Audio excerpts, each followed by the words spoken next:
Alleged Times Square bomber Faisal Shahzad has turned an unwelcome spotlight on his native Pakistan. In the streets here, most believe he is an aberration, unrepresentative, yet he strikes a nerve that reveals deep divides. I sat down to talk with two young Pakistani men who represent the possible futures of this country. Both went to the United States to seek their fortune. One embraced what he found, the other rejected it. The Bush administration is lined up with the Antichrist.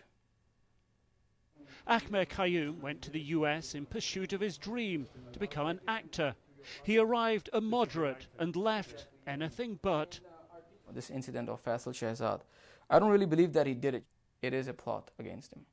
It is a plot to create pressure on the Pakistani government to speed up their operations against the Muslims.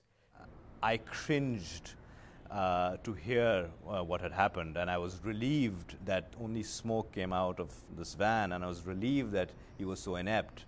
Naqvi has every reason to be relieved for New Yorkers. He was a financier close to the World Trade Center on September the 11th. 9/11 was a horribly tragic day. I worked at 7 World Trade Center and saw the building collapse before my eyes. And, you know, I had colleagues in these buildings. And amazingly, his recently completed debut novel, Homeboy, is about the coming of age of a Pakistani in New York and mirrors much of the Times Square bomber's life, even sharing a name. The Shahzad of my novel, like Faisal Shahzad, the idiot terrorist, is somebody who had a tough time in the States. Qayyum, who is today suspected by US counter-terrorism officials of helping an American friend hook up with militants here, came of age after 9/11 in the US too. I was 19 years old. I was a teenager. Just trying to get an experience of, an average, American teenager, drinking and partying and, stuff like that. But he abandoned drink and clung to his faith. Islam is against drinking. Islam is against womanizing. Islam is against prostitution. Islam is against interest-based banking. And these are all the areas of interests of America. His ideas became more and more extreme.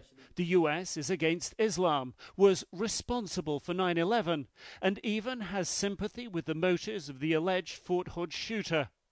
He killed the troops, the American troops. And which troops who were going to be deployed to Iraq and Afghanistan? To do what? To kill people? To kill the innocent? For innocents like Naqvi, who has since returned from the US, these attitudes make life harder.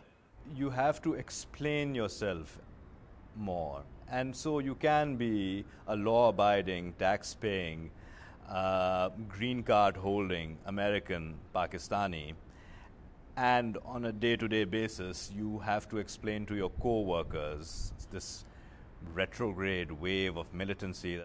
He has simple advice for the Qayyums of his country. I would encourage them to reread the Quran. I would encourage them to broaden their worldview. If somebody calls it broad or terrorist or extremist or narrow, whatever they want to call it, they can call it. I will follow the footsteps of the Prophet Muhammad sallallahu alaihi wasallam, inshallah. Today, Qayyum works in a call center, helping the very Americans he blames for the plight of his fellow Muslims. Naqvi wrestles with the narrative of his next book, and the country struggles with a split identity. Nic Robertson, CNN, Lahore, Pakistan.